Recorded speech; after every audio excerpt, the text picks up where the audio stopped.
para ihayag ang pinakahuling kalagayan ng COVID-19 crisis sa bansa at ang mga hakbang na ginagawa ng pamahalaan laban sa pandemya. Mula sa Pangulo ng Republika ng Pilipinas, Mayor Rodrigo Roa Duterte. Ito ang Talk to the People on COVID-19.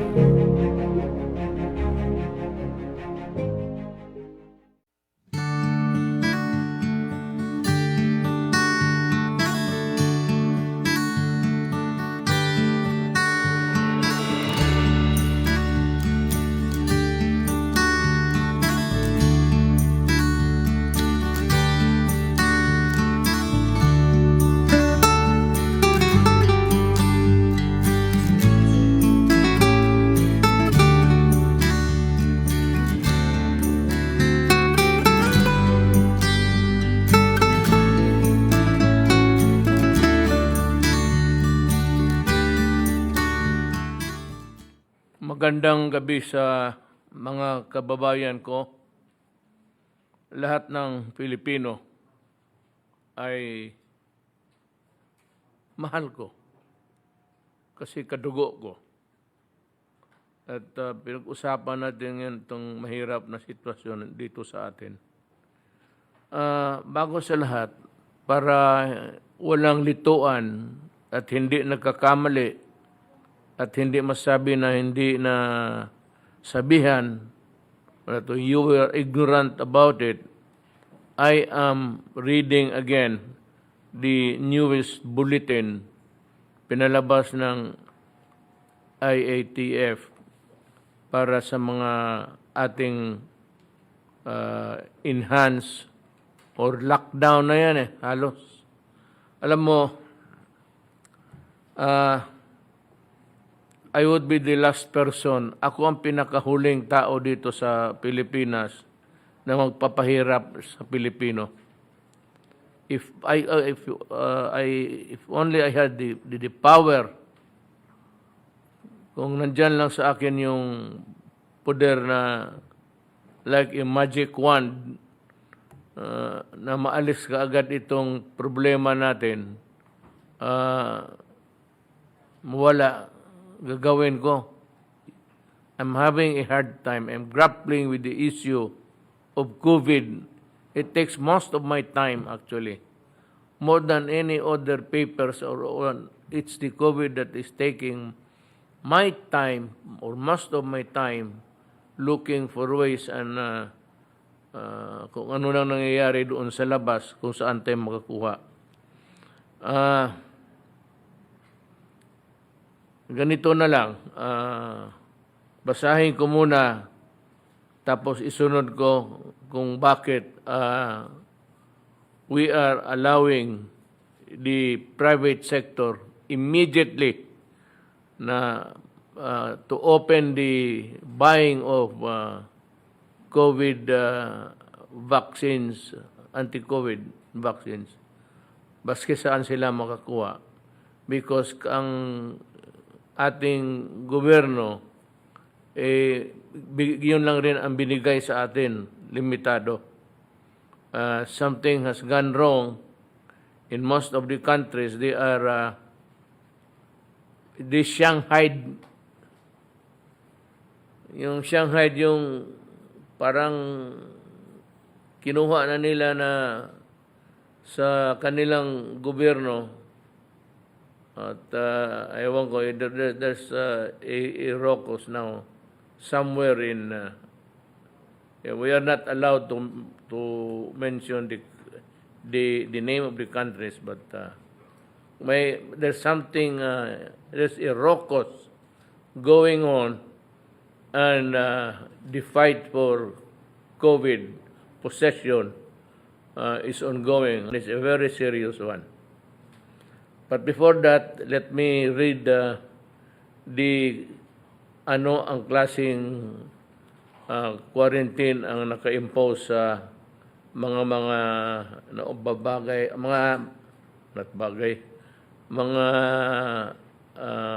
places, local governments na naghihigpitan I'll start by reading the places that are under enhanced community quarantine. Kagaya yan sa una, halos back to zero tayo dito.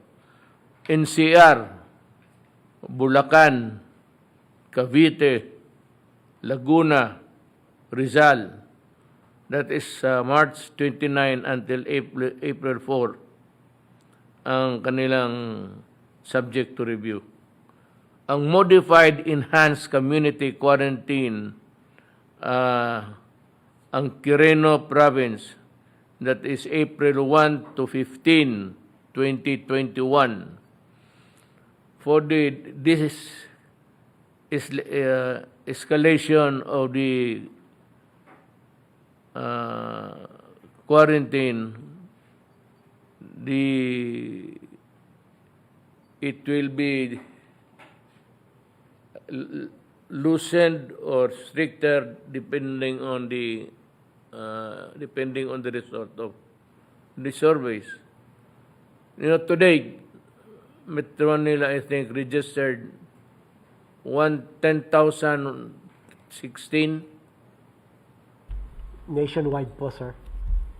10,000. 16 po. 16. 10,016. Ngayon, so, bakit ito mataas eh? Bakit? Patuloy pa rin yung mikrobyo na gumagana sa katawan ng tao dito sa Pilipinas. To continue the modified enhanced community quarantine, City of Santiago, Isabela.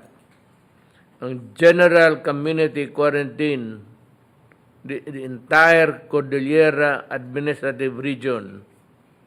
Region 2 is Cagayan, Isabela, Vizcaya. Region 4A, Batangas. Region 8, Tacloban. Region 10, Iligan City. Region 11, Davao City. Ang Barn, kasali ang Lanao del Sur.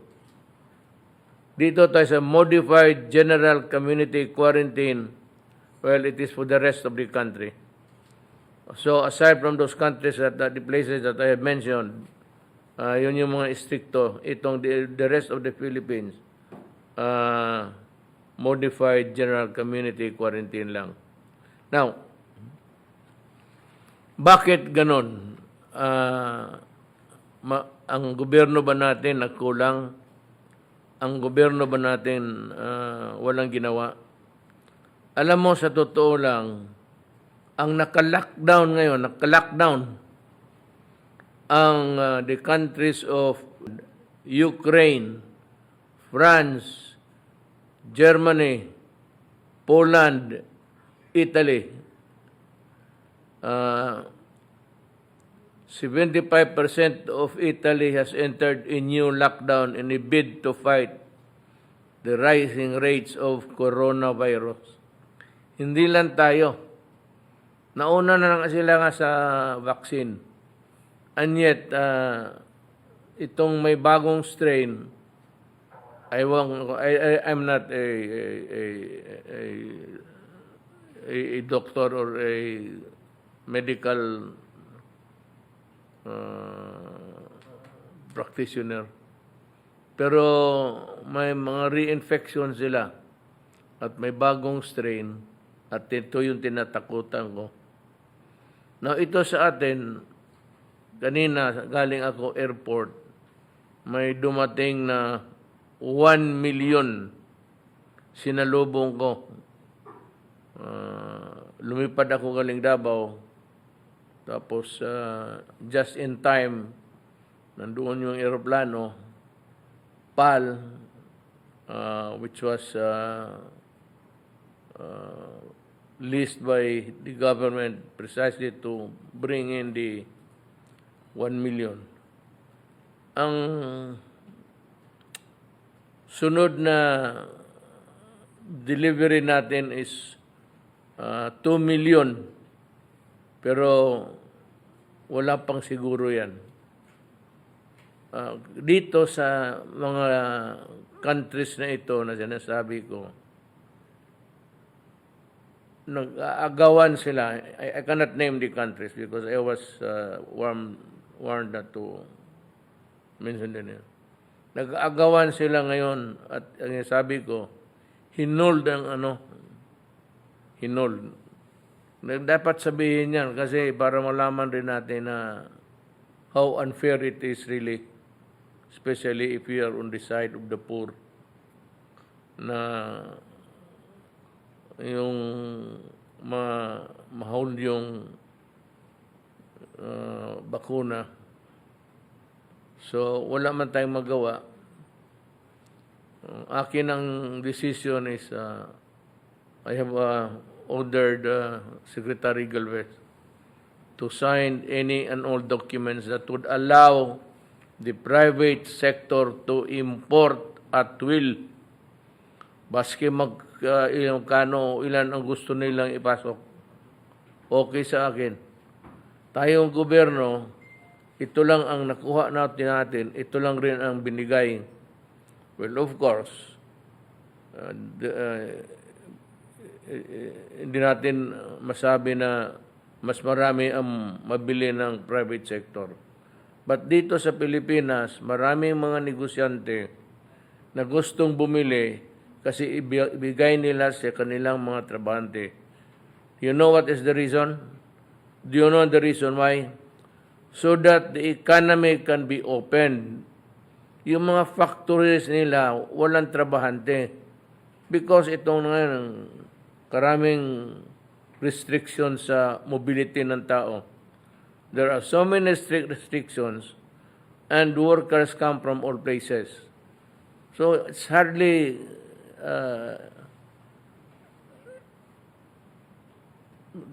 doubly hard for government really to alam mo itong, teka muna ha, let me give you this warning. Pati magprangkahan tayo. Itong dumating ngayon na 1.2 million, para lang ito, tamang-tama lang ito, sa mga frontliners, sa mga health workers, at yung lahat ng may connection doon sa trabaho sa in fighting COVID. Ang gusto ko lang malaman, Secretary Galvez, itong mga, for example, medical people but who are not at all doing work in a hospital or mga practitioners yan, yung hindi talaga may ibang negosyo, not the practicing ones, should they be considered also ordinary civilians? Kung ako, hindi ko ibigay kasi kung hindi naman connection with your job, meron mga tao na hindi medical ang edukasyon. Medicine, nursing, pero hindi na pinagpa-practice. They are not practicing their profession. Would it be considered also priority or just an ordinary citizen who should be in line doon sa priority?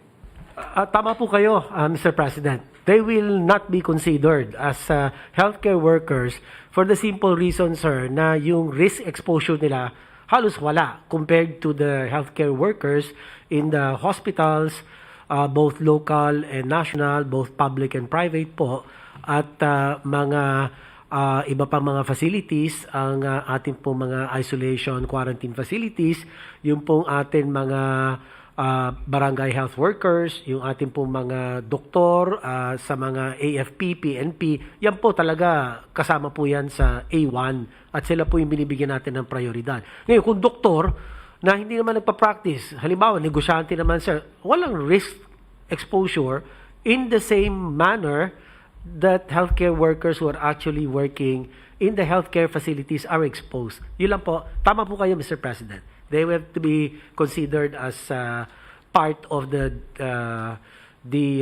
general population and must follow the pecking order in the prioritization, sir. Just be on the reasonable side. Kung ano lang yung reasonable. Kung hindi ka naman talaga exposed sa anong klaseng mikrobyo because you have not visited any clinic or hospital, then you should be considered an ordinary person and last in the priority of people who get the vaccine early. So itong nakuha ko na 1 million ngayon, tama-tama lang ito sa health workers. Yung 1.2 na expected natin ngayong April, hindi pa sigurado to, pero tamang-tama pa rin ito sa mga health workers. Hindi pa ito hindi pa yung next in line doon sa priority. Yan ganong kahirap ang sitwasyon ng mundo. Meron tayo, naghahabol tayo, gusto nating bumili, may pera na tayo, sinabi ng World Bank, pati the Asian Development Bank, o sige, pahiramin ka namin, kaya may pera na tayo, the money is made available to us. I suppose that's what the bank has told our people. Ang problema, kulang pa rin. So we expect a very, not really a dark future, but we expect a bleak months. Baka mahawa ka nga eh. Ang problemang mahawa ka.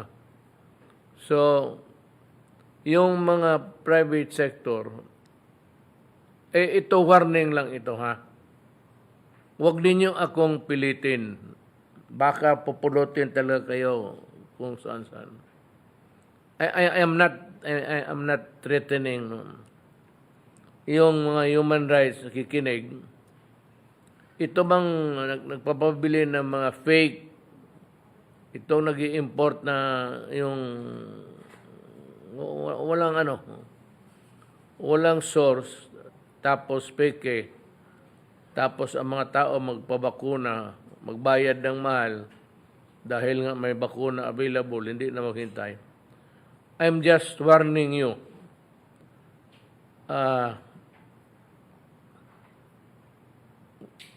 Wag kayong magkamali dito na hirap na ang Pilipino tapos dagdagan mo ng ganitong pamaraan ng hanap buhay.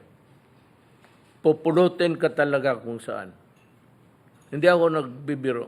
Pupulutin ka kung saan ka itapon. Wag mong gawin ninyo yan. Wag warning ka. Magpeke na kayo ng mga candy dyan, pati wag itong medisina. I'm warning you. I say it now. I'm saying it again.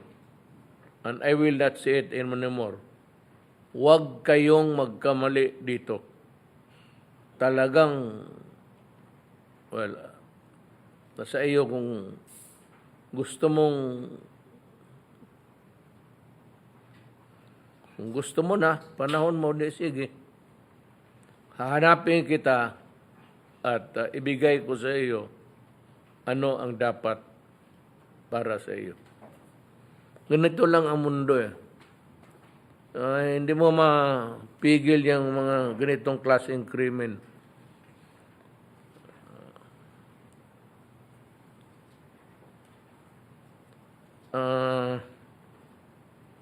Sandali lang, mayroon pa akong masabi na we are really doing our very best,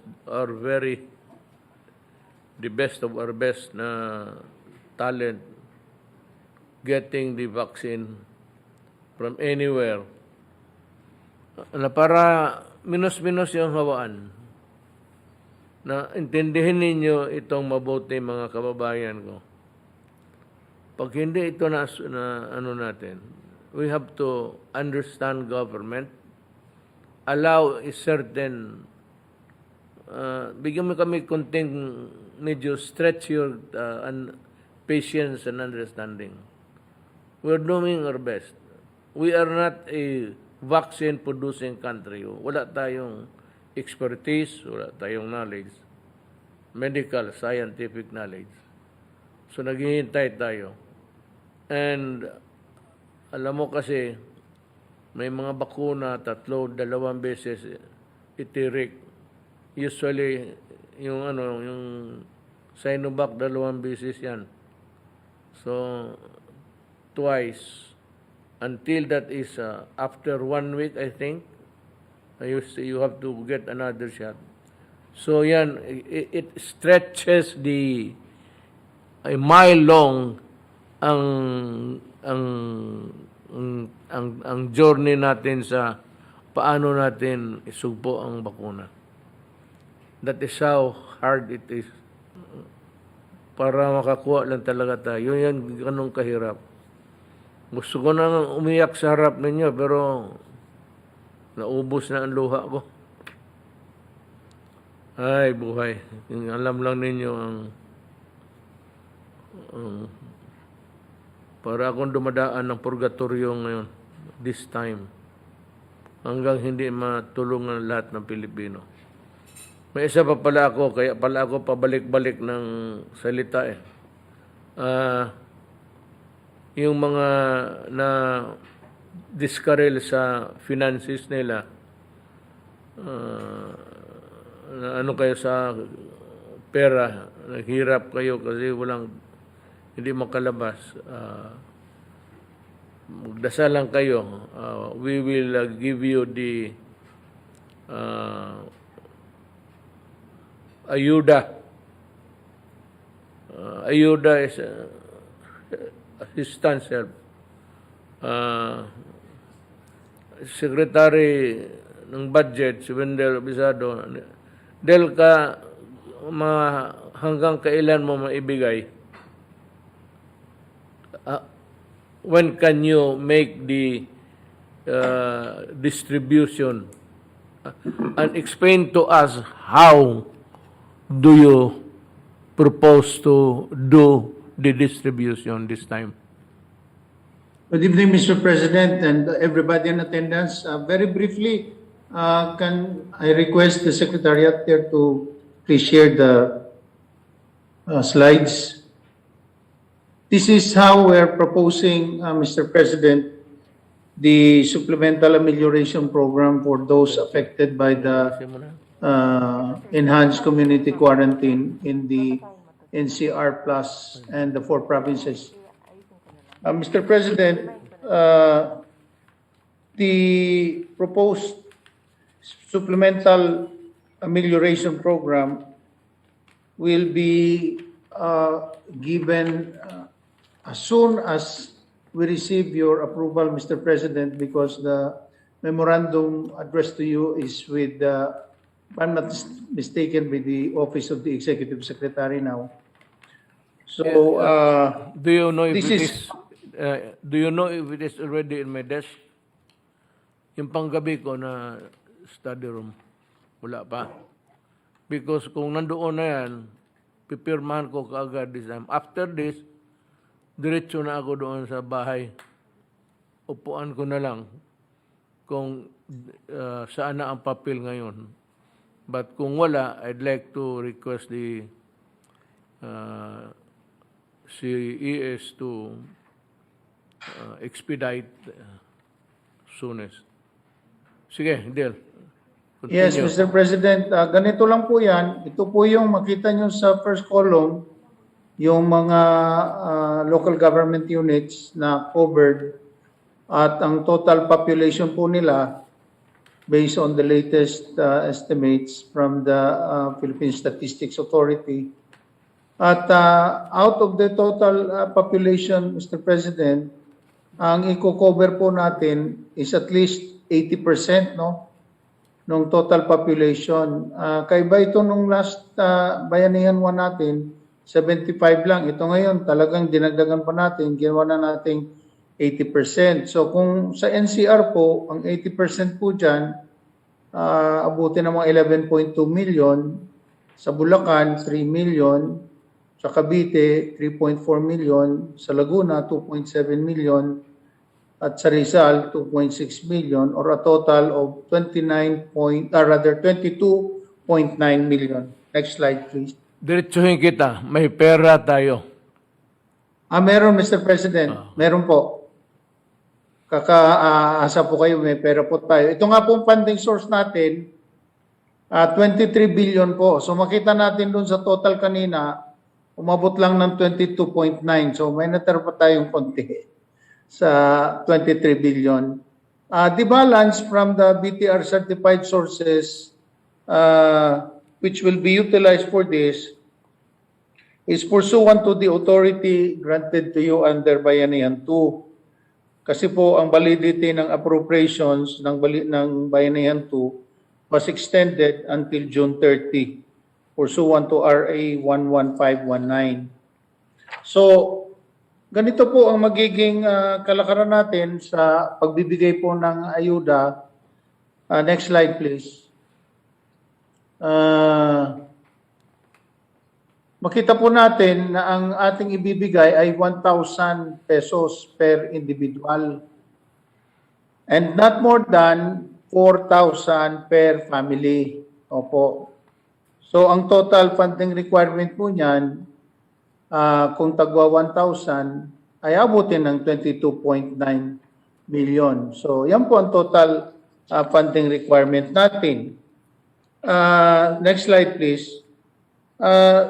Sa meeting po ng IETF kahapon at in the exigency of the need to provide immediate assistance, ang mga pondo po, once you have approved it, will be released to the LGUs for distribution to affected individuals in kind. In kind po, Mr. President, to ensure that food and other non-food requirements are adequately provided. So wala po tayong cash po dito po. We will leave it to the local government units dahil sila naman talaga ang first line of pinupunta ng mga tao na sila po ang mag-allocate nito base po doon sa approval ninyo na at least 1,000 pesos per person. At makakaasa po kayo na once na-approvehan po ninyo, antimano, mag-i-issue na kaagad kami. Nakahanda na po yung SARO at NCA na i-issue namin sa Bureau of Treasury. Tapos ang Bureau of Treasury naman will in turn download na the funds to the LGUs through their MDEs accounts through Land Bank and or DBP or Philippine Veterans. Depende po kung saan lagay yung kanilang mga MDS account. So, ganito lang po kasimple, Mr. President, ang gagawin natin at makakaasa ang ating mga kababayan na kumikilos po talaga kayo para po mapaabot kaagad sa kanila ang ayuda, Mr. President. Let me ask you a question. How sure would we be na dadating talaga doon sa tao na were intended to benefit from this? What I mean is, anong listahan? So, if it's Rodrigo Duterte, Wendell Abisado, you get about 100 in kind, pagkain, dilata, bigas, ganon. So, how do you check? Opo, Mr. President. Tulad po nung ginawa natin sa Bayanihan 1, meron po silang requirement ng mga LGUs na kailangan po nakalista lahat yung mga beneficiaries. Tapos po, magsasubmit sila ng report of disbursements and utilization of the funds, kung paano nila ginastos yun, at idadaan po din yan sa COA po kasi lahat po naman yan i-account natin or at first instance ang mga LGUs talaga po ang kailangan na kumilos dito at siguruhin nila na maibibigay nila, kundi mananagot po talaga sila ang mga mayors natin lalo pa dahil sa kanila po nakasalalay ang madali ang pagbibigay ng ayuda sa kanilang mga nasasakupan, Mr. President. Would the list in the possession of the local government units be the same list that we adopted in the distribution sa bayanihan? Yes, Mr. President po. Ganun na lang. Opo. Kung saan tawagin ng mga mayor, yung nasa listahan, yun naman talaga yung mga beneficiaries na dapat mabigyan. At bigyan, siya na ang magbigay in kind. O, hindi man pera ibigay, in kind. Pero gamitin nila yung listahan na ginamit ng national government sa Bayanihan 1. Para ma-check natin. Ay wala akong ibig sabihin. I mean, I would concede good faith. Pero alam naman nila pagka ganon, down the line, that's what nung yung pantawid na pamigay natin ng pera, I issued a warning, but despite of that, several doon sa baba, nagka-letse-letse. So, demandado sila ngayon. So, hindi ko naman sabihin na, because itong mga mayor to gusto ko na malaman na i-adapt na lang nila yung listahan natin sa Bayanihan 1 because that would ensure that the real benefits are really given to the real person. Yes, Mr. President. Ang totohanan po niyan, and I expect, lalo pa sa mga mayors, na madadagdagan pa po yan kasi lumalaki din po, lumulobo din po yung mga nasasakupan nila. So, balit, antog na nila, sila naman din ang maghahanap ng paraan na madagdagan pa nila. Right. Kasi mabuti nga na kahit na paano, nakahanda po kayo na tulungan sila through the national government at sila naman po magpapakita sila na nagsisika po sila at ako naman naniniwala sa ating mga local chief executives na gagawin po nila lahat para po masiguro na susundin nila yung pamantayan ng pagbibigay ng ayuda at yung corresponding report na gagawin nila po sa atin dahil po i-report po natin yan at dadaan po sa COA yan at sinabi niya na nga po ninyo hindi pwedeng maglokohan dito dahil mahirap na sitwasyon natin ito ngayon. Magtulungan po tayo dito at ito naman po suportado ng ating Department of Finance. Pumayag si Secretary Dominguez, si Secretary Carl Chua at ganun din, nakipag-ugnayan din kami kay Secretary Rolly Bautista ng DSWD para masiguro lang po yung coordination sa smooth implementation nitong ating supplemental amelioration program, Mr. President. May isang tanong pa ako. Do we need at all the consent of Congress? Hindi po, Mr. President, dahil po under the Bayanihan 2, you are given the authority to utilize any unutilized appropriation in response to the pandemic, Mr. President. Okay. Maliwanag po yan sa Bayanihan 2. Kaya nga po, ito, available po ito na mga pondo na gagamitin natin for this purpose. Dahil ang Bayanihan 2 naman po, na comply na natin lahat yung funding requirements doon. Umabot po yun ng 165 billion. Subalit ang release nga po natin umabot ng 165.6 billion pa. At ito naman, merong mga unutilized na kinuha natin sa iba't ibang sources na sinertify naman ng Bureau of Treasury. Galing po ito sa debt exchange transactions, sa savings from interest payments, sa additional revenues, sa available cash balances, revenue from government securities, concession fee. Dito po, wala po tayong ginalaw po na budget for this year dahil po ito nga po yung mga sobra na hindi pa natin nagagamit. Kaya maswerte din po talaga tayo dahil kahit na papano masinop ang pagkakamanage natin ng ating pera. Kaya po kahit na paano may nadudukot po tayo. Opo. So, sana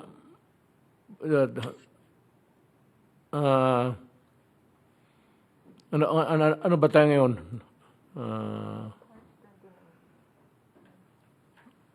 29, so siguro ang mga abot yan mga by April, first week of April.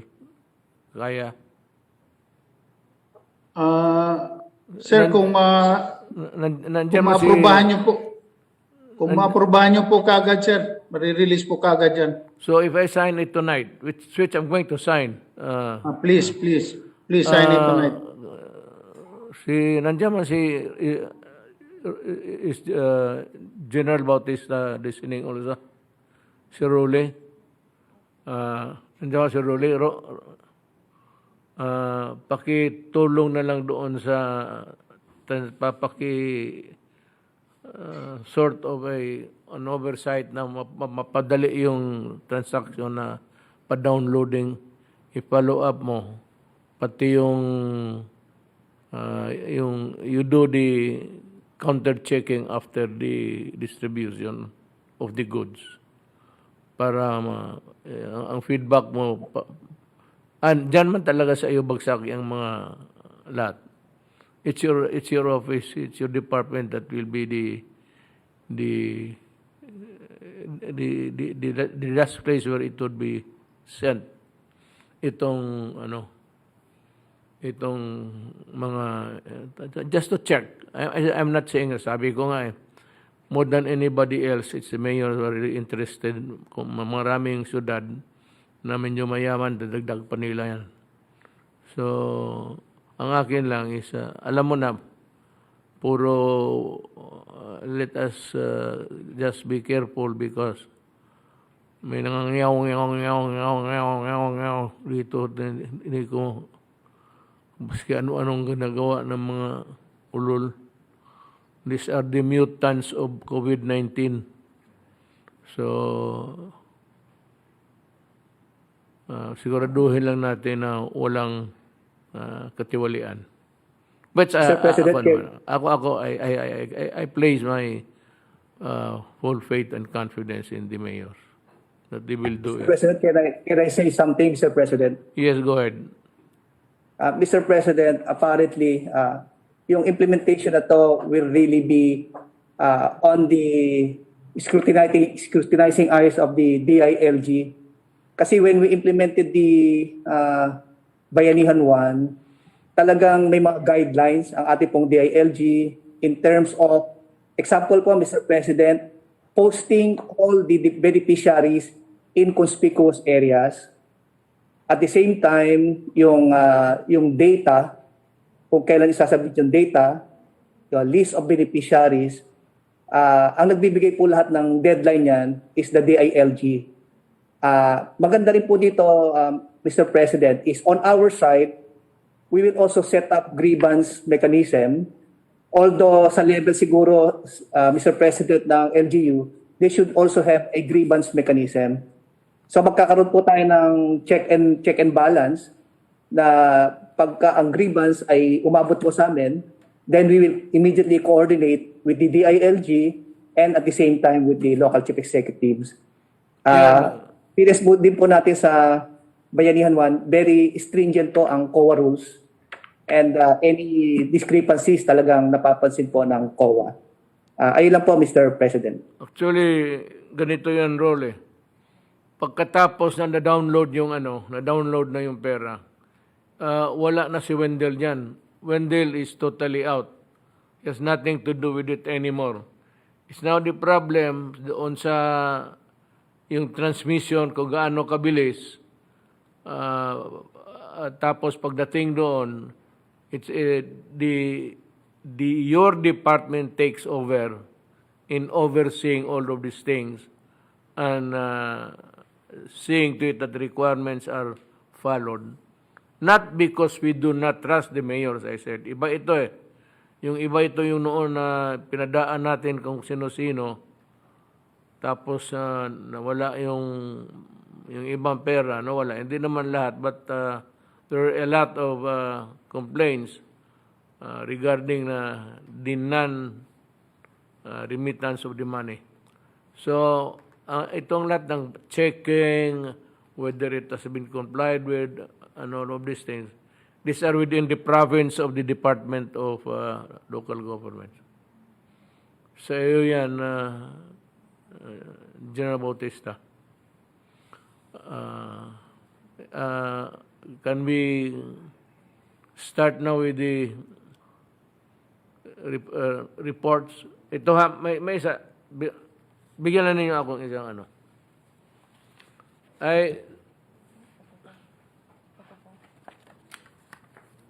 Nandito sa harap ko, it's a list of suspended government personnel. The name is Danilo Yema, Junior Police Captain, grave misconduct for committing graft and graft practices. Suspended for 6 months. No. I'm ordering the papers of this case to be forwarded to my office. I will review.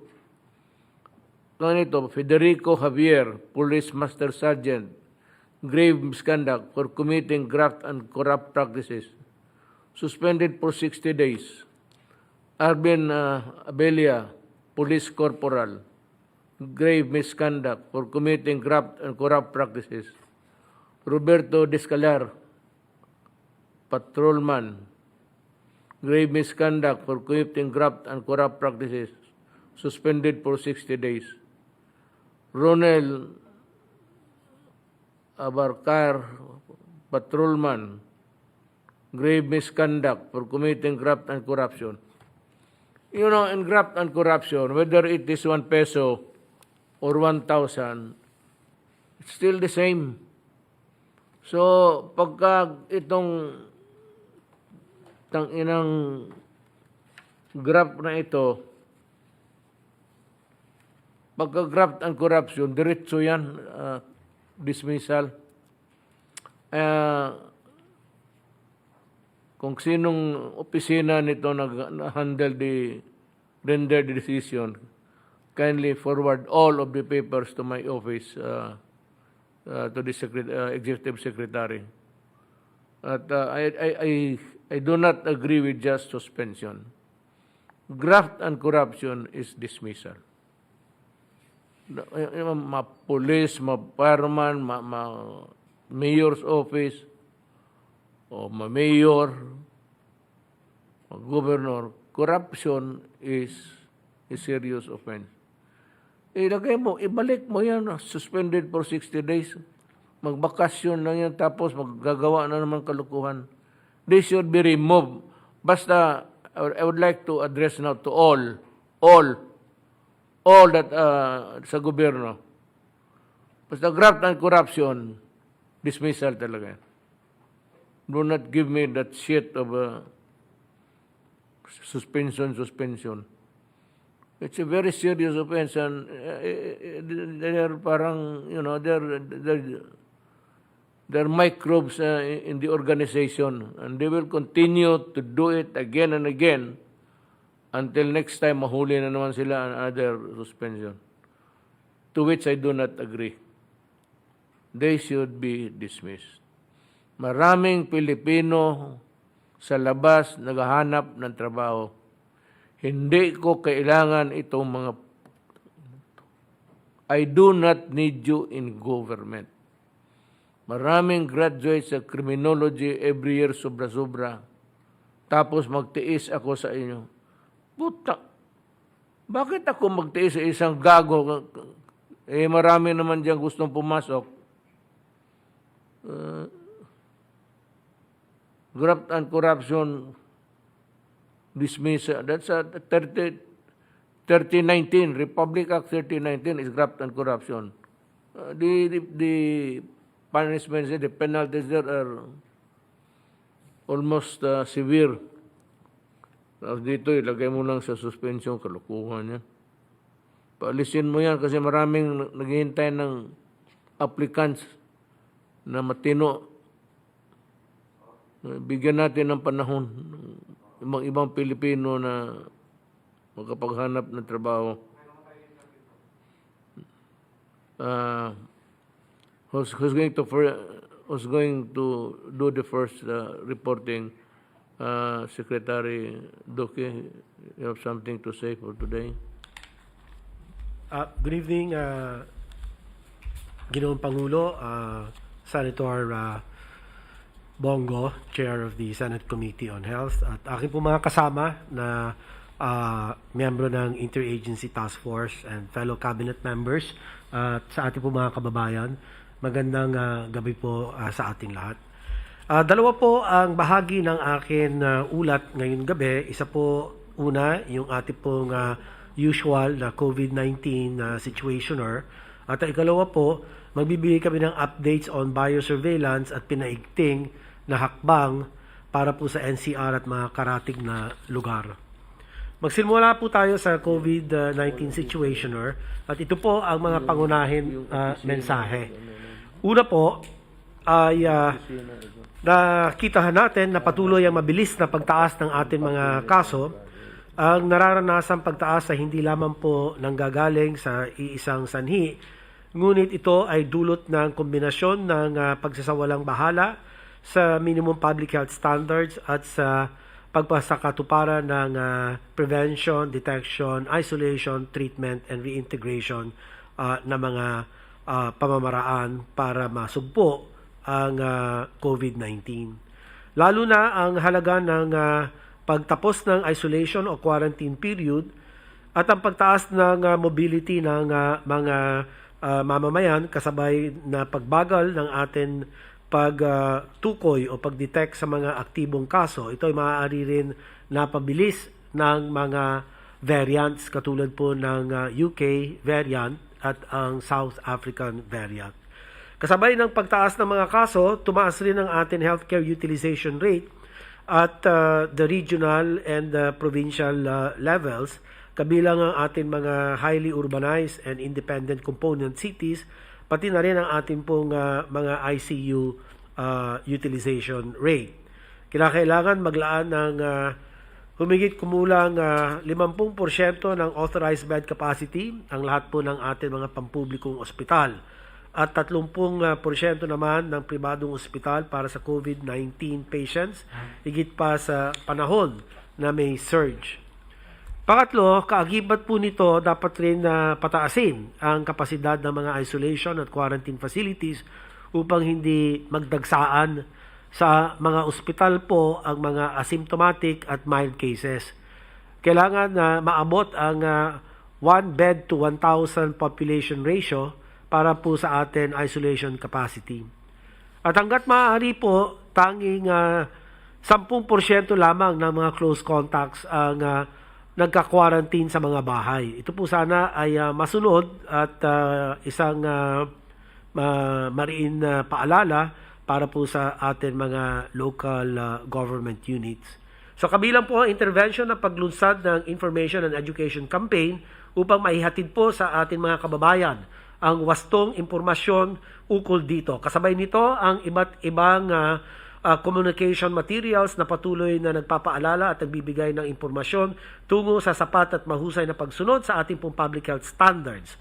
Hanggat may nakikita tayong pagtaas ng mga kaso at hindi pagsunod po sa mga ito, ay hindi po kami mapapagod na ipaalala kasama ang ating pong task group on strategic communications, pinangungunahan po ng ating spokesperson, si Secretary Roque, at ang atin pong sabay-sabay na binibigyan na diin ang mga paalala katulad ng una, manatili na lamang tayo sa bahay o sa tahanan kung hindi naman kinakailangan lumabas. Kung may kasama tayo sa bahay, ugaliin natin ang wastong pagsuot ng face mask. At kung hindi maiwasan at kailangan na bumili ng mga pangunahin na bagay o pangangailangan, ay dapat naka-face shield ng tama, hindi po nasa itaas ng ulo. Pangatlo po, siguraduhin natin maayos at sapat ang daloy ng hangin sa ating mga tahanan. At pang-apat, makipag-ugnayan agad sa ating mga barangay health emergency response teams kung meron tayong pong naramdaman sintomas ng COVID-19. Hindi po dapat dumidiretso sa ospital. Para po sa mga nakararanas ng mga bahagyang sintomas ng COVID-19, mangyaring manatili tayo sa mga quarantine and isolation facilities na handang magbigay ng karampatang kalinga kaysa sa mga ospital na mas nakatuong tumugon sa mga pangangailangan po ng mga malubhang kaso ng COVID-19. Ang mga pampubliko, mga pasilidad ay sapat at maayos upang kayo ay matugunan sa inyong mga pangangailangan. Tungo sa ating pong kaligtasan, ipagpatuloy natin ang pagiging bida bastonero sa ating pong mga komunidad. Ito na lamang po magtatapos ang akin ulat, Ginoong Pangulo, at ako po ay handang sumagot po sa inyong mga katanungan. Salamat po. Salamat, Secretary Duque. I would call on Secretary Galvez. You have a report? Yes, sir. I have a report, sir. Go ahead, please.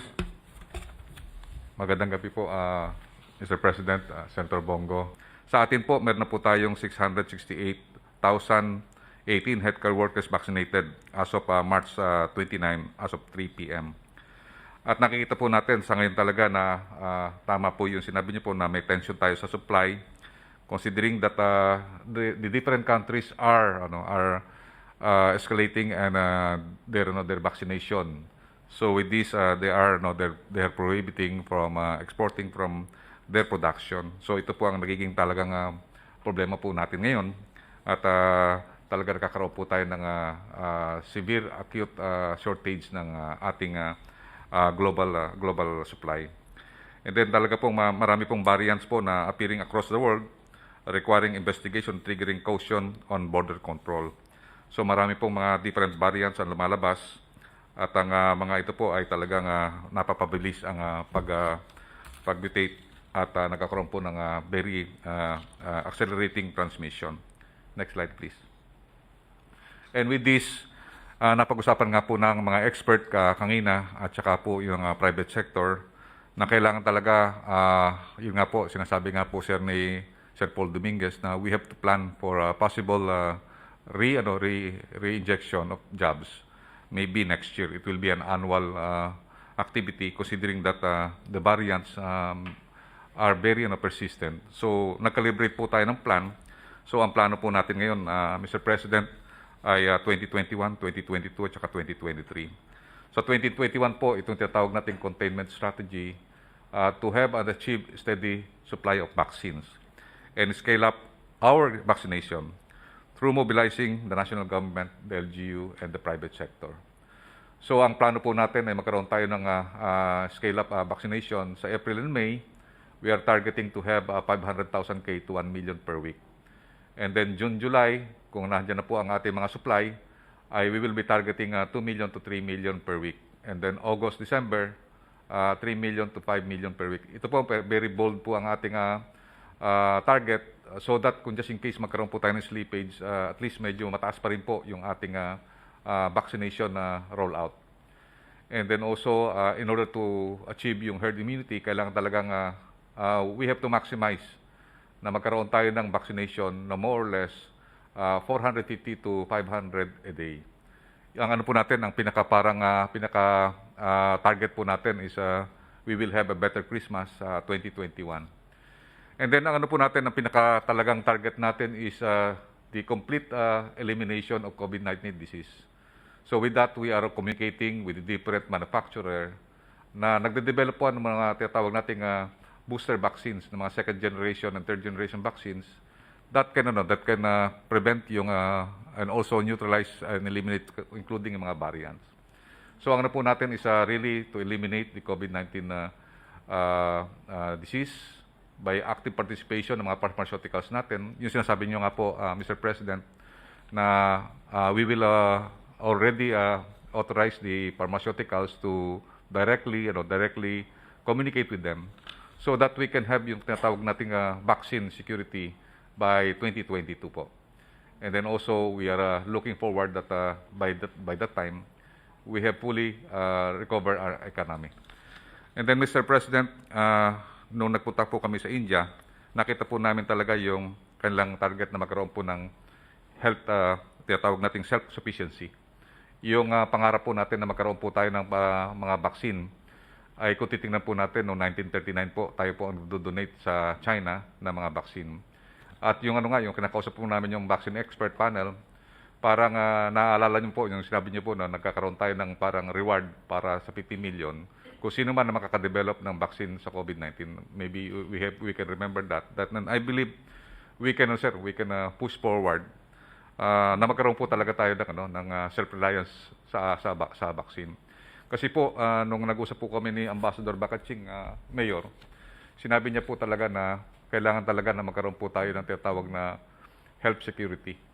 Meaning, ang ating mga gamot ay mapababa po kung meron tayong sariling manufacturing capability dito sa ating bansa. Na ginawa po ng India when they were given independence by the British government.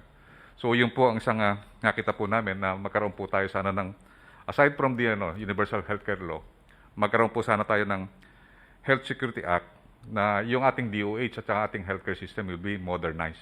Parang katulad po ng modernization na ginawa po natin sa Armed Forces of the Philippines. Para makakop po tayo sa susunod na mga tinatawag na pandemic. So to 2023, at least we can start yung health self-sufficiency to next pandemic so that we can prepare just in case na magkaroon po ng next pandemic. Next slide po. So ito po sir ang status ng rollout po natin sa ngayon. Meron na po tayong 1,233,500 na na-deployed na vaccine, which is comprises yung 80% of our total vaccine. Kasama na po ito yung 400,000 na dumating nung donation po ng China. So sa ngayon po, meron na po tayo na vaccinate na 668,018, which comprises yung 81.65 ng ating target na first dose. May na-deploy na po tayo ng first dose, so malaki na po ang nakuha natin, more than 80%. And then also, 43.79% over the total vaccine deployed, and 39 or 40% over the total 1.7 million health workers. So meron na po tayong more or less 40,000. Kung makita po natin, Mr. President, kung makita natin yung total vaccination natin, nag-i-increase po. So first week, 35,000 po ang ating total na na-vaccinate. Noong second week, 170,862. Noong third week, nagkaroon na po tayo ng 179,626. And then noong fourth week, meron po tayong 279,028. Ngayon po week na to, because of the lockdown, in-expect po namin baka bumaba kasi yung iba po hindi makalabas. Pero all of the mayors in NCR, they are committing na they will maximize yung vaccination po ng ating mga healthcare workers and also senior citizen. So yung vaccination sites po na natin na-activate ngayon ay almost half na po kasi ang po natin, expected po natin na mga vaccination site is 4,500 to 5,000. And then 771 cities and municipalities na po ang nako-cover po natin. At ngayon nga po, natanggap po natin yung 1 million na Sinovac na yung first tranche ng 25 million na ating procurement sa China. Sa April po, sigurado na po yung 1.5 million, Mr. President. Sa April, meron tayong Sinovac at meron na po tayong 2 million sa May na pirmahan na po namin ni Secretary Duque yung procurement order. At hopefully ay darating po yun on time. Most likely, mga mid of April po. And then, meron din po tayong in-order po na Gamaleya. Ito po yung Sputnik. Ang inire-request po sana natin 3 million. Pero ang nakomit po nila is 100,000 lang po. Pero sa ngayon po, nag-usap po kami ni Secretary Locsin at saka ni Yusek Dodo Dulay. Nakakausapin po nila si Prime Minister Lavrov. At titingnan po nila kung maiangat po ng 3 million. Talaga pong 3 million ang kailangan natin dahil kasi pwede po itong gamitin sa senior citizen yung po natin. Kasi sa ngayon po, meron po tayong limitation na hindi po dumating yung AstraZeneca na vaccine natin na galing sa COVAX. Sir, ito po yung guidance na yung priority po nito dapat hindi natin binabiolate. Pero last meeting po namin, sir, considering that we have already have more or less 1 month na nailaan po natin sa healthcare workers. mayroon po tayong parang decision po ng NITAG at saka ng private sector at saka po ng ating mga espesyalista na pwede na po nating pagsamahin po yung A1, A2 at saka A3. Meaning, habang tinatapos po natin yung healthcare workers, pwede na po tayo magsimula sa senior citizens at saka persons of comorbidities. Kasi po yung presentation po ng ating mga international expert na pagka pinagsama po natin yung tatlo po na yan, sila po kasi ang may burden of disease. Yung tatlo po na yan. Kapati po yung senior citizen, sila po ang karamihan na mamatay. So ang ginagawa po natin ng mga expert katulad ng Israel at saka US at saka po yung Indonesia, based dun sa experience po nila, pinagsama po nila yon para bumaba po yung occupancy ng hospital. So parang tinutulungan na rin po natin yung healthcare worker na pagka wala pong na hospital na may comorbidities at saka po mga elderly, nawawala po yung burden of disease at saka yung burden of death. So ang ginawa po nating strategy ngayon is starting ending March 31, pwede na po tayo magsisimula sa senior citizen kasi po yung po rin yung guidance nyo na madaliin po natin para yung mga mahihirap at saka po hindi kaya lalo na yung mga matatanda na indigent, kailangan mabigyan din po natin ng protection. You know, that is a good suggestion actually. I was about to say a few things about the matter. Kasi ganito yan eh. Yung mga health workers lahat, yung sa priority A1, kailangan bilisan mo lang yung mga sila, they must go now, they must look for a way to have the vaccines ahead of time. Kung ngayon na, huwag na nilang tagalan. Because ang naghahintay yung sunod itong senior citizens. Ngayon, the other guys downwards, they have to wait for their turn. So, kailangan mabilisan. Pagdating ng bakuna, nandyan sila na. Dapat itong 1, 2, and 3, maybe, ma-lump into one na paspasan. When the bakuna is there, so we can move on to the rest of the population. So, that's what I'm about to talk about. Sir, sinabi rin po ng expert kasi kailangan we are racing against time. Dahil mabilis po yung virus at saka yung mga variants. Kailangan i-concentrate daw po natin yung vaccine sa Metro Manila at saka sa mga karatig niyang area. Kasi kung hindi po natin sila, maunahan po tayo, maraming mamamatay na mga elderly at saka mga may comorbidities. Tinatamaan po yung mga may sakit sa puso, yung may renal patient. Pagka tinamaan po yan, talagang almost 50 to 60% talagang mamamatay po yan at saka talagang magkakaroon ng severe, may intubate. So ang sir, ang recommendation ng ating mga NITAG experts at ating mga from the health professional doon sa mga private sector, ang sabi po nila, we have to concentrate our effort para ma-contain kaagad natin at magkaroon ng herd immunity yung Metro Manila para makalaban po kaagad sa disease. Kasi ang nakita po natin, at least po natin yung 25% or 25 million na target natin nationwide, makuha po natin kaagad yung percentage ng 25% na kasi 25 million po yung yung target natin para po mawala yung burden of disease at saka burden of death. Kung maano po natin ng Metro Manila na 25% to 30% po yung makuha natin sa Metro Manila, makuha natin kaagad yung mga senior citizens at saka yung mga vulnerable. Bali po babagsak po yung yung tinatawag nating yung hospitalization at saka babagsak din po yung yung death. So ginawa po natin yung 1.4 million po natin.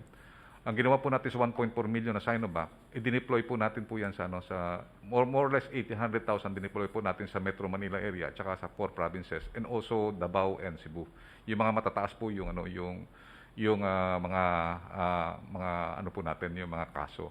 So yun po ang po natin na parang ang ginawa po natin, pinagsama na po natin yung A1 at saka A2 at saka A3. And we are recommending also na para magkaroon po na tinatawag nating identifiable segments kasi co-equal din sila, pwede natin din pagsamahin yung A4 at saka yung A5. And then next, Next slide, please. And then ito pong B1 to B5 para hindi na magkaroon ng sir. Kasi sir, nagkakaroon po ng selosan. Bakit ako hindi kasama? Ako rin is essential worker. For example, bakit nauna yung overseas Filipino o nahuli yung overseas Filipino sa government workers. So ang recommendation natin sir, para i-simplify natin, pwede natin pagsamahin na yung B1 at saka B6 na co-equal po sila. Kasi parang ganun po nangyayari. Ako, nagtatrabaho rin ako. Ako rin frontliner din ako. So ang po natin, pwede natin gawin na the possibility na pwede natin i-combine yung B1 at saka hanggang B6. Kasi po yan talagang frontliners naman po yan Isang sila, they are frontliners. Either government or economic frontliners. Next slide please. So ito po yung ginawa po ng tatlong magagaling na countries. Ang ginawa po ng Israel, nung naka 15% po sila ng healthcare workers, tinira na po nila yung elderly. And then pagka once na naka 50% sila sa elderly, tinira nila yung merong mga may sakit at saka nandun sa home of the aged. Ganon din ang ginawa po ng US at saka ng Indonesia. So yung A1, A2 at saka yung A3, pinagsama na po nila. So ngayon po nung March 1, nag-start na po tayo sa A1. Ngayon po 39% na po tayo sa 39% na po tayo sa A1. So most likely, pwede na po natin magsimula tayo sa April 1, startan na po natin yung A2. Kasi po kung magko-concentrate tayo sa mga Metro Manila, tapos na po ng Metro Manila yung hanggang BHERTS, yung mga barangay health workers po natin.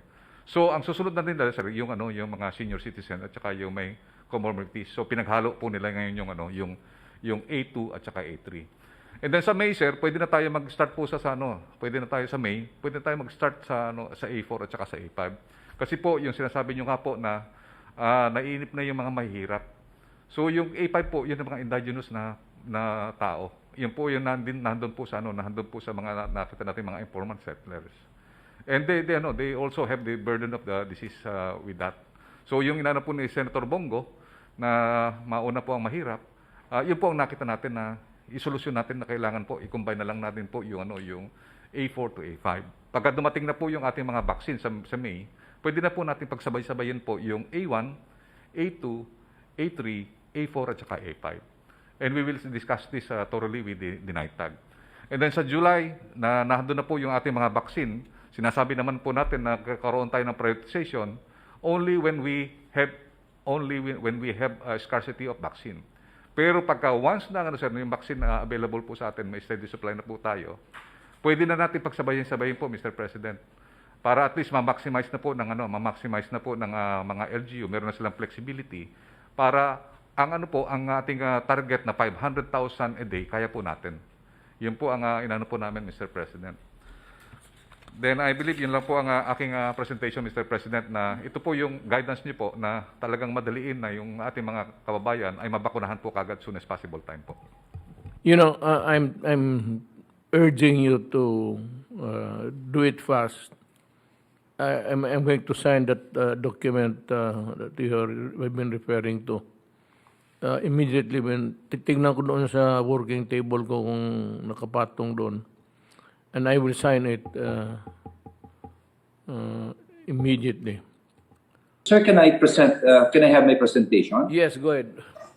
I would appreciate Yes, sir. it.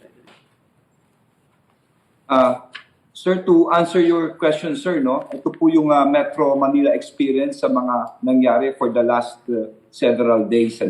Next, please. Ito po yung nakumpile po naming mga kaso. Ito po yung galing mismo sa mga local government units na binibigay po sa MMDA. Next, please.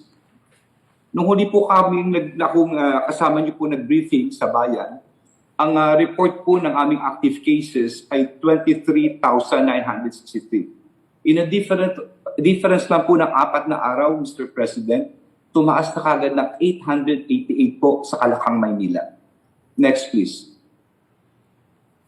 Well, yung pong pinag-uusapan natin kanina about contact tracing, about swabbing, talagang tama po kayo, magastos. Yung po ang ginawa dito sa Kalakang, Maynila, itong contact tracing, testing, isolation, lockdowns. Next, please. To go through this, sir, ang MMDA po ay nag-allocate ng 600 na contact tracers. At nagpapasalamat po ako sa pamunuan ng PNP. Sila po ay, andyan po si Yusek Bernie Florese ng 362 contact tracers. Bukod pa po ito sa mga kinukuwang contact tracers ng mga mayor po sa Kalakang, Maynila. No? So napakagastos lang, pag-hire lang po ng contact tracers talagang iba po. Next please. Yung pong pinag-uusapan po kanina nating mga testing, napakamahal po, Mr. President, no? Alam nyo, nagsimula po ito nung about 1 week ago.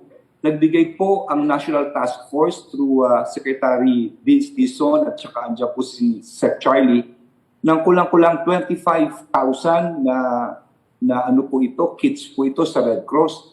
Ang halaga po nito ay 100 million more or less, no? Talagang binuhos po ito sa Metro Manila. About 2 days ago, tumawag po ulit ako at tumingi ako ng tulong. Muli, nagpapasalamat po kami kay Sec Charlie at kay Sec Vince Dizon ng NTF. Nagbigay silang panibagong 25,000 po na testing kits. Ito po yung PCR swabbing, no? Na amin pong dinistribute po sa mga mayors ng Kalakang, Maynila. Kaya makikita po natin dito talagang intensive po talaga ang naging testing po dito po sa Kalakang, Maynila. At sa mga susunod na araw po na meron po tayong ECQ. Next please. At hindi lang po yun ang magastos sa Mr. President, no? At unang-una po, napapasalamat din ako po kay Secretary Briones at kay Secretary Duque dahil yung once ma-test na po namin at ma-contact trace, kailangan dali po namin sila sa isolation. Napakalaking bagay na pinahiram po ang mga eskwelahan dahil nakamura po tayo, no? Yung pong tinatawag na mga asymptomatic ay diyan po nilalagay sa mga eskwelahan. At malaking bagay ito dahil malapit lang po sa bahay nila. Ngunit yung iba po ay nilalagay po sa tinatawag natin po ng kalinga o yung mga hotel. Hindi rin po ang biro ang gastos po rito, malaki rin po, no? Sa ngayon po, Mr. President, ang occupancy rate na po ito mga isolation na tinatawag ay higit kumulang 82% na po ang kapunuan, no? Pero may buffer pa po tayong mga 18%. Next please. Yun naman pong mga mild positive asymptomatic na kinakailangan naman po na ma-check, ma-monitor ng mga doktor ay dito naman po natin nilagay. Sila po ay 77% na po ang kapunuan. Next please. Ngayon po, yung pong mga granular lockdowns na sa ngayon po habang nagsasalita pa ako itong araw na to, pagka-declare po ng ECQ, sa buong Kalakang, Maynila, sa 7 LGU ay kulang-kulang 192 granular lockdowns. Ito po ay maaaring kalye, maaaring mga barangay po, no? Talagang intensified po ito at hindi rin po biro ito, Mr. President, dahil ito po habang naka-lockdown po sila ay binibigyan ng ayuda po ito ng LGU. Pagkain, umaga, tanghali, gabi, no? Kung ano-ano mga in-kind po ito. Kaya hindi rin po biro ang gastos po rito. Next please. At ito po mga susunod na ECQ, Mr. President, nagpapasalamat po ako sa Secretary of National Defense and of course sa ating umuli sa ating DILG sapagkat po-provide po sila ng mga military trucks, mga buses, of course sa MMDA po sa aming himpilan dahil baka po dahil sa mga sasakyan ng ating mga frontliners. Next please. At habang nakasimta po, habang ginagawa po natin itong ECQ, ito mga testing, lockdowns, ang magandang balita naman, Mr. President, ay tuloy-tuloy naman po ang ating mga vaccination. No? Ito mga larawan na pinapakita ko, kuha po yan kanina lang. No? Na habang naka-ECQ tayo, maski na mahigpit tayo, nagte-testing tayo, nag-isolate tayo, ayan naman ang solusyon, sinasabi po ni Sec Charlie Valdez. Tuloy-tuloy po yan sa iba-ibang lungsod. Next please. Ito pa po yung mga ibang larawan, iba-ibang cities po yan. Next please. At bilang panghuli, Mr. President, no, alam nyo, sa mga kababayan po natin, talagang mabigat ang kinakaharap natin. Nasabi nga ng ating Presidente, hindi lang tayo nag-lockdown. Andiyan ang Poland, ang Germany, ang UK. No? Alam ko, mahirap maiwan dahil dinirestrict po natin ang mobility. Pero muli, gusto kong magbalik tanaw po tayo na nung araw sa NCR talagang bigla nila nagulat because of this virus. Pero nasabi ko po nung briefing 3 days ago may isa po ako sinusubaybayan na lugar at po ang Pasay. No? Dahil, bakit po Pasay? Dahil dito po nagsimula ang lahat eh. Dito po nanggaling yung variant, no? At bigla po siyang tumaas. Kung titignan po natin noong mga bandang Marso, talaga na-spike siya ng 220. No? Talagang, at ang ginawa ng Pasay talagang massive. Massive po na halos lockdown. Nilockdown niya ang buong city. Pero it took Pasay 1 month. Mabigat po kay Mayora to. Siya nagpapakain, massive swabbing, massive testing. Ang laki ng ginastos ng Pasay. 1 buwan po itong gamutan. Ngunit, ito magandang silver lining at sinasabi ko sa bayan. Nagkasos na tayo, makikiisa ang bayan naman. Ano nangyari sa Pasay? Ngayon, unti-unti, kasi konti lang bumaba po siya from 987 to 902. Kanina pinakuha ko ulit to 888. Ibig sabihin, itong 1 buwan na pinaghirapan nila halos lockdown. No? Eto. Kaya nga ang gagawin natin sa bayan natin ay parang ganito po. No? Next please. Next please. Ito po ginawa ng Pasay. Ay, pakibalik lang. Okay. Nag-lockdown siya, nag-total lockdown siya. Tignan niyo contact tracing na ginastos niya from 7,000 to 30,000 1 buwan. Kanyang tinignan ng EPA hanggang 3rd generation at ang swabe niya, Mr. President, hindi lang 6,000, 6,000 noong February hanggang ngayon. Hanggang Marso, 17,000. Ongoing pa po yan. It's so hard to quantify po ang gastos. Pero at the end of the day, next please, dahil sa alkalde, sa leadership ni Mayor Emmy, sa mga city officials, ang barangay captain, lahat nagtulungan, ang DOH, DILG, PNP, ang Office of the President, there is still a silver lining at the end of these things, sir. No, there's still light at the end of the rainbow. Kayang masolusyonan. No? At least konti lang po ito, pero kaya with what is happening right now. So yung pong aking report, Mr. President, at huli man, Mr. President, belated happy birthday nga po para sa inyo. Magandang gabi po. Thank you.